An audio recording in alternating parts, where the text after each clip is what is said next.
Hello viewers, welcome back to class. I'm super excited to welcome you guys back to class again. You are welcome to Master Builders Online Academy. So if you are new in this channel, do consider subscribing to our channel and ensure you turn on the post notification bell. More exciting videos. Like our videos, share our videos, and make your necessary comment. Now don't forget our policy.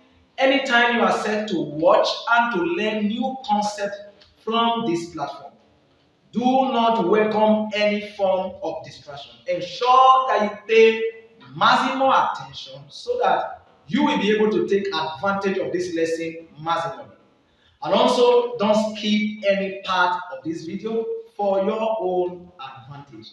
If at the end of watching this video, guys, you still have areas you are not clear with, you can replay the video over and over again so that you understand it. And that is one of the reasons why these lessons are coming in video format. But if at the end of watching the video over and over again you have questions to ask, guys, don't hesitate. All you need to do is to slide down to the comment section and make your necessary comments in terms of question, appreciation, or suggestion. So guys, if this is taken, let's get to work. On the board here, we have a problem before us, and this happens to be problem number 4. We have a rectangular steel bar of cross section 50 mm by 75 mm is subjected to axial pull of 105 kilonewton. Full stop. Suppose the material is elastic. Pay attention to this elastic. Within an elastic modulus of this, estimate the percentage elongation of the material. If the material is elastic, now you should estimate the percentage elongation of this material when it is subjected to a force of 105 kilonewton.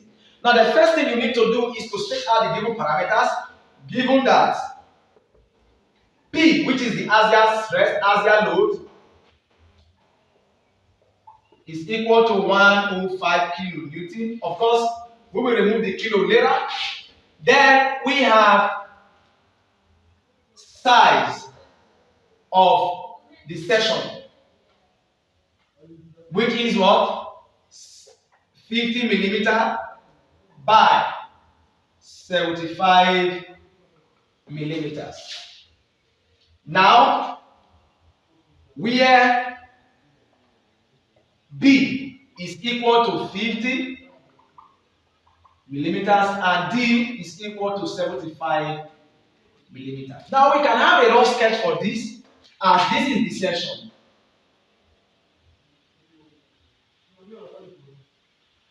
Where this side is 75 mm as our D, and this is 50 mm as B.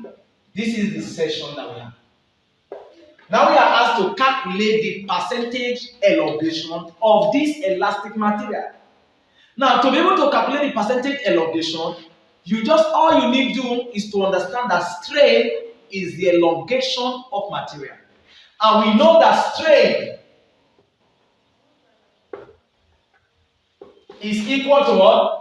Change in length over original length. And now, we equally know that for this system we have stress, and the stress of this system is equal to what? Axial load over the cross-sectional area.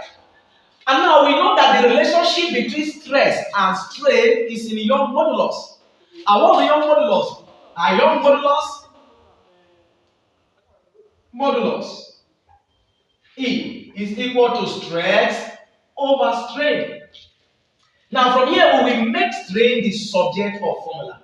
And when we do that, strain would have given us stress over Young modulus. And now we will replace stress by its value. And stress is P over A.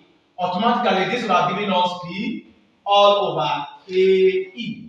This is the formula we will use to calculate the strain percentage. Now that we are looking for percentage strain, we will multiply this result. percentage strain would have given us P over AE times 100%. This is the equation or the model to calculate for the elastic elongation of this particular material. Now we were given the load, we were given the Young modulus, but we were given parameters to obtain the area. So now let's quickly find the area. What is the area of this section? The area would have given us 50 mm multiplied by 75 mm. Now 15 multiplied by 75 mm, we will have this as 3750 millimeters squared. This is the area. Now what about the elastic modulus? Now for the elastic modulus, we have that E is equal to 200 gigapascal. And now, since I decided to leave my area in terms of millimeters, I will also convert my gigapascal to Newton millimeter. And to convert gigapascal to Newton millimeter, all you simply do is to multiply the given value by 10 raised to the power of 3. And this will have given us 200 multiplied by 10 raised to the power of 3 Newton millimeter squared.